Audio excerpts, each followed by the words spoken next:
Welcome, boys and girls, to your Week 6 NFL recap, presented by the Sports Fanatic. We're going to cover all the games from Week 6. We're going to look at playoff odds. We're going to look at the top fantasy performances. We're going to do it all. First, we're going to take a look at the scoreboard from Week 6, and specifically look at the games that weren't all that close.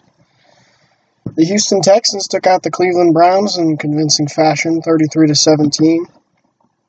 The Minnesota Vikings held the Packers to only 10 points as they cruised to a nice 23-10 victory. The New Orleans Saints had a big 52-point game as they beat up on the Lions 52-38. The New York Giants got their first win of the season with a big 23-10 victory over the Denver Broncos. And the Tennessee Titans played a great game on Monday night to take out the Colts 36-22. The Philadelphia Eagles played the Carolina Panthers. The game was tied 10-10 at halftime. The Eagles did get into a little bit of a lead, 21-16 after the third quarter. The Eagles then scored a touchdown at the beginning of the fourth quarter to have a 28-16 lead. The Panthers did score a touchdown with 8 minutes left in the game, and they were only down 28-23. The next time they got the ball, they threw an interception, and then the next time they got the ball, they got stopped on a 4th and 1 at midfield. So the Eagles' defense shut them down, and they're going to get the win 28-23. Chicago Bears played the Baltimore Ravens. The Bears actually had a 10-3 lead at halftime. Both teams were able to get a touchdown in the third quarter, and the Bears had a 17-10 lead. The Ravens then kick a field goal with 11 and a half minutes left. The Bears still lead 17-13. The Ravens actually threw a pick six with 5:39 left in the game to give the Bears a 24-13 lead. The Ravens then are able to knock in a 50-yard field goal with 3 minutes left in the game. It's still 24-16. But then the Ravens miraculously get a punt return touchdown with 1:55 left, then score the 2-point conversion to tie the game 24-24. And after both teams punt, the Bears get the ball back in overtime to kick a 40-yard field goal to get the win anyway, 27-24. Big win for the Chicago Bears in a close game. The Miami Dolphins played the Atlanta Falcons. The Falcons came off to a big 17-0 lead at halftime, but then the Dolphins started the third quarter strong with back-to-back touchdowns to make it 17-14. The Dolphins then kicked a 49-yard field goal with 8.5 minutes left to tie the game 17-17. And then with 2 minutes left, the Dolphins kick a field goal to take the lead 20-17. And with the Falcons in field goal range at the end of the game, they throw an interception that actually seals the deal for the Dolphins, gives them the 20-17 victory. The New England Patriots were against the New York Jets this week. That game was tied up. It was real tight, 14-14 at halftime. But the Patriots are able to get a little bit of a lead going with a 24-14 with 14 minutes left in the game. The Jets did kick a field goal with 3 minutes left to make it interesting as they were down 24-17. The Patriots did shut them down at midfield to get the victory 24-17. San Francisco 49ers played the Washington Redskins. The Redskins had a nice 17-7 lead at halftime, but the Niners were able to come back and tie the game at 17-17. Redskins then did kick a field goal with 10 minutes left to take a 20-17 lead. The Redskins scored a touchdown with 3 minutes left. They did miss the extra points, so they only led 26-17. And then the Niners scored a touchdown with only 2 minutes left in the game, and they were down 26-24. But the Niners did actually throw an interception on their next possession, so the Redskins can hold on to win 26-24. The Tampa Bay Buccaneers played against the Arizona Cardinals this week. The Cardinals had a big 24-0 lead at halftime, and they led 31-7 after the third quarter. Tampa Bay then scored a touchdown with 13:38 left in the game, missed the 2-point conversion. They're down 31-13. Game looks like it's out of reach. Tampa Bay takes a fumble back to the house. 30 seconds later, they're still down 31-20. The Cardinals then score a touchdown to expand the lead, making 38-20. The Buccaneers come right back and score a touchdown with 3 minutes left in the game, their third touchdown of the freaking fourth quarter. They missed the two-point conversion again. They're down 38-26. Tampa Bay comes right back to score a touchdown with 2 minutes left in the game, their fourth touchdown of the quarter. And they're still down 38-33. They would have actually had the lead if it wasn't for that one touchdown the Cardinals were able to score a little bit earlier. Tampa Bay then fails the onside kick, and the Cardinals hold on to win 38-33. The Los Angeles Rams played against the Jacksonville Jaguars. The Rams had a 17-14 lead after a very busy first quarter, and they expanded to have a 24-14 lead at halftime. The Jaguars did kick a field goal in the third quarter, but the Rams kicked a field goal in the fourth quarter to push it to a 27-17 lead, and they held off the Jaguars for a 10-point victory. The Pittsburgh Steelers played the Kansas City Chiefs. The Steelers had a bizarre 12-3 lead at halftime after a safety. The Chiefs then scored a touchdown with 6 minutes left after nobody scored in the third quarter, but the Chiefs were still down 12-10. The Steelers came right back with a touchdown with 3.5 minutes left in the game to lead 19-10. The Chiefs actually were able to kick a field goal with 2:21 left in the game to be down 19-13, but then the Chiefs were stopped and shut down at midfield to give the Steelers a 19-13 victory. The Los Angeles Chargers played the Oakland Raiders. The Raiders actually had a 10-7 lead at halftime, and that lead stayed 10-7 after the third quarter as well. But the Chargers did score a touchdown with 10 minutes left in the quarter to give them a 14-10 lead. The Raiders came right back with a touchdown with 8 minutes left, but they missed the extra point, and that only gave them a 16-14 lead. And on the last play of the game, the Chargers set up for a field goal that would have tied the game, but because of the missed extra point, that 40-something, it might have been 30-something yard field goal gives the Chargers a 17-16 win over the Raiders. Now we're going to look at our top fantasy performers to see who had a big week at quarterback. Kirk Cousins from Washington leading the way. He had 330 passing yards, 2 touchdowns, and an interception, but he also had 26 rushing yards and a rushing touchdown for 27.8 points. Deshaun Watson's been tearing it up at quarterback. He had 225 passing yards, 3 touchdowns with 1 interception, as well as 23 rushing yards and a 2-point conversion for his team. Good for 23.3 points. Carson Wentz from Philadelphia had a great game. 222 passing yards, 3 touchdowns, as well as 25 rushing yards and a fumble. Good for 21.4 points. Carson Palmer had a big game. 283 passing yards, 3 touchdowns, and 1 interception. Gives him 20.9 points. Now we're going to look at the running backs. Melvin Gordon of the Los Angeles Chargers ran for 83 yards and a touchdown, as well as 67 receiving yards and a receiving touchdown for a big game, 36 points. Mark Ingram from New Orleans actually had a massive day, 114 rushing yards and 2 rushing touchdowns, as well as 36 receiving yards and a fumble. Good for 30 points. Le'Veon Bell had a big game, 179 yards on the ground, as well as a touchdown and 12 receiving yards to give him 28 fantasy points. Adrian Peterson, fantasy owners are glad to see him come back with 134 rushing yards and 2 touchdowns and 25.4 fantasy points. A good day from Adrian Peterson as he found the end zone twice. Now we're going to look at wide receivers. Antonio Brown from Pittsburgh was tearing it up. He had 155 receiving yards and a touchdown for 29.5 fantasy points. Larry Fitzgerald was tearing it up. 138 yards and a touchdown along with 1 fumble to put him at 27.8 points.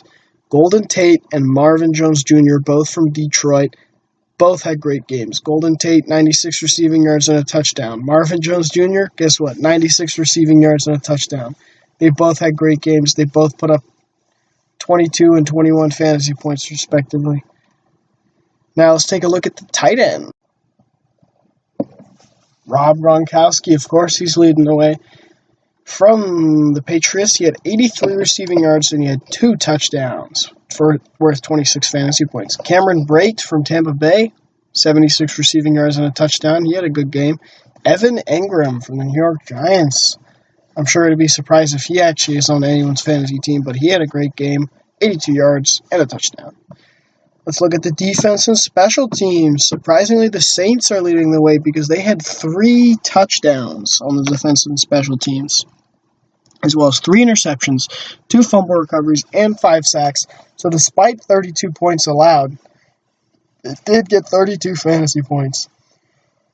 The Texans' defense and special teams did have 1 touchdown, as well as 3 interceptions, 4 sacks, and a safety, and they only allowed 11 points. That's good for 23 fantasy points. The Rams' defense and special teams scored 2 touchdowns, got 1 interception, got 5 sacks, also got a block, and 17 points allowed. That's good for 21 fantasy points. The Ravens' defense and special teams got 2 touchdowns, 2 fumble recoveries, 4 sacks, only allowed 21 points. That's good for 20 fantasy points. And we're going to look at the top kickers. Ryan Suckup is the only one that stands out. He went a big 5 for 5 on field goals for Tennessee, as well as 3 for 3 on extra points. Great day from him, worth 21 fantasy points. Kai Forbath from Minnesota. He went 3 for 3 on field goals, but one of those field goals was 50+, and he went 2 for 2 on extra points. That's good for 13 fantasy points. Aldrick Rosas from the New York Giants, same thing. He did miss 1 field goal, which meant he could have been up there above Forbath, but he went 3 for 4 on field goals. One of the field goals he made was from 50 yards plus. He goes 2 for 2 on extra points. Solid 13-point performance there from Rosas. Now we're going to look at the playoff odds. We're going to start with the AFC West. In the AFC West, the Kansas City Chiefs are leading the pack at 5-1. They're projected to go 12-4. They're almost a lock for the playoffs, and they're looking like they're probably going to win this division, as well as a 72% chance to get the first-round bye. So they are. It would even be a surprise if they didn't get the bye at this point. They are the best team in the AFC right now, possibly best team in the NFL, despite the loss they had last week. So we'll see if they're trending downwards. The Denver Broncos are lurking at 3-2. They're projected to go 8-8. They're holding on to a nice 37% chance to make the playoffs, as well as an 11% chance to steal this division. Los Angeles Chargers are 2-4. They're projected to go 6-10. They have a 6%. They're a bit of a long shot for the playoffs. Same with the Oakland Raiders. They're sitting at 2-4, projected to go 6-10. Also, it doesn't look like it's going to be a good year for the Raiders, just like the Chargers, but they are still a long shot for the playoffs. They might bounce back here. We're going to look at the AFC North. In the AFC North, the Pittsburgh Steelers are at 4-2. They're projected to go 10-6. They're looking good. They got an 84% chance to get into the playoffs. They're looking like they're probably going to win this division, and they got a decent chance of getting a first-round bye as well, 36%. The Cincinnati Bengals are sitting at 2-3. They're projected to finish 8-8, but they're holding on to a nice 27% playoff chance. They're definitely in the mix, as well as a 14% chance to claim the division. Baltimore Ravens also 3-3, projected to go 8-8. They're holding on to a nice 32% chance to make the playoffs and a little bit less, 12% chance to get this division. The Steelers are looking like they're going to get that division, but the Bengals and Ravens are both putting up a tough fight. They both have a chance to finish over 500. They both could finish the season strong to get into the playoffs. Cleveland Browns, they're sitting at 0-6. They are the worst team in football right now. They're actually projected to only get 2 wins. They're projected to only go 2-14. They're not yet mathematically eliminated, but that will be coming soon. The real question is when they're going to be able to get their first win. The AFC South is actually crazy right now. The Tennessee Titans, Jacksonville Jaguars, and Houston Texans are all sitting at 3-3. They're all projected to go 8-8. So the way it looks is basically it seems like one of these teams is going to sort of break the mold and push and go to 9-7, maybe 10-6. But this is one of those divisions where all these teams are going to get some free wins off of each other because this is an easy division. Tennessee Titans, they're leading the charge. They have a 33% chance to win the division, as well as a 42% chance to sneak into the playoffs. The Jacksonville Jaguars, 43% chance to get into the playoffs with a 31% chance to win the division. Houston Texans, look at that right behind them, 38% chance to make the playoffs and a 28% chance to make the division. You can't even count out the Indianapolis Colts yet. They're 2-4, and they're projected to have a rough year at 6-10, but they're holding on to a slim 12% chance to make the playoffs and a 7% chance to surprise everyone and win this division. Now we're going to look at the AFC East. In the AFC East, the New England Patriots are 4-2. They're projected to go 11-5. They're looking strong. They got an 88% chance to make the playoffs, a 70% chance to win this division, and a 47% chance to get a bye, which is something the Patriots are definitely used to.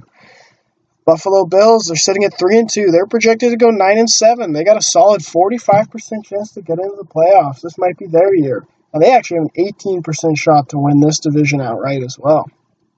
The Miami Dolphins, also 3-2. They're projected to go 8-8. They got a 32% shot of making the playoffs and a 10% shot of stealing the division as well. So they're holding on to a slim chance.